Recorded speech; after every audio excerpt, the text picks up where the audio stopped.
শনিবার সকালে কুলটি থানার ডিশেরগড় এলাকায় খারাপ রাস্তা মেরামতের দাবিতে কুলটি ব্লক কংগ্রেসের পক্ষ থেকে রাস্তার অবরোধ এবং রাস্তা তৈরি করার জন্য বিক্ষোভ দেখানো হয়। গর্তের মধ্যে ধানের চারা রোপণ করলেন কুলটি ব্লক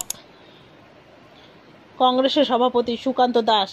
তিনি জানান, বর্তমানে ডিশেরগড়ের রাস্তার অবস্থা খুবই খারাপ। রাস্তা গর্ত হয়ে যাবার কারণে নিত্যদিন দুর্ঘটনায় আহত হচ্ছেন অনেকেই। 3 বছর আগে আসানসোল পৌর নিগমের কাছে রাস্তা মেরামতের জন্য আবেদন করা হয়েছিল। তখন বলা হয়েছিল পিডব্লিউডি এর সাথে কথা বলা হবে এবং রাস্তা মেরামতের ব্যবস্থা করা হবে, কিন্তু 3 বছরেও রাস্তা মেরামত করা হয়নি। তাই বাধ্য হয়ে তারা ডিশেরগড়ের রাস্তা অবরোধ করে ধানের চারা রোপণ করছেন, কারণ আগামী দিনে মাঠের বদলে রাস্তার বিভিন্ন সবজি চাষ করাতে হবে।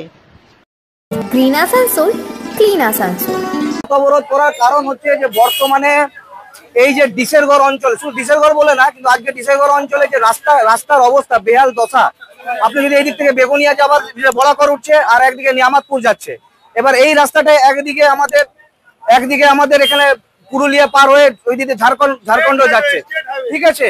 এরপর গল্পটা হচ্ছে আজকে দীর্ঘ কয়েক বছর ধরে এই ডিশেরগড় অঞ্চলের রাস্তা এতটা বাজে, এত বেহাল দশার মধ্যে রয়েছে যে এখানকার মানুষদেরকে প্রত্যেক দিন প্রত্যেকটা মুহূর্তে অ্যাক্সিডেন্টের মুখোমুখি হতে হচ্ছে, চলাচলের ভীষণ অসুবিধা হচ্ছে। আমরা রোজ নিউজে আপনাদের মাধ্যমে দেখতে পাচ্ছি, আপনারাও তো কয়েকদিন আগে নিউজ করেছিলেন যে এখানে ট্রাক্টর উল্টে যাচ্ছে, গাড়ি টোটো উল্টে যাচ্ছে। তো আমরা দেখছি প্রশাসন এবং যে কর্পোরেশনের আধিকারিক, পিডব্লিউডি আধিকারিক, শাসক দলের আধিকারিক, তাদের কানে আওয়াজ যাচ্ছে না, তারা তুলো দিয়ে রেখেছে।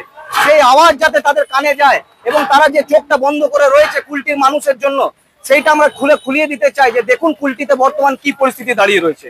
আজকে যেরকম আমরা নিয়ামতপুর থেকে এখানে আসার জন্য যুদ্ধ করতে হয়েছে, যুদ্ধ করে ডিশেরগড়ে আমরা পৌঁছেছি।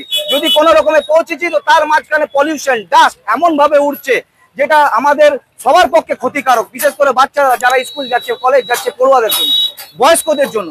এটা কি শাসক দলের চোখে পড়ছে না? শাসক দল শুধু বলছে কথাবার্তার মাধ্যমে, আমরা কথাবার্তার মাধ্যমে কোনোদিন হয় না। তাহলে 3 বছর ধরে শুধু কথাই বলছে পিডব্লিউডির সাথে। একটা তো ফান্ড এটা অ্যালটমেন্ট হয় পিডব্লিউডির কাছে, যে সরকার যখন বাজেট পেশ করে বিধানসভায়, তখন তো সেই সরকার সেই ফান্ডটা গেল কোথায়?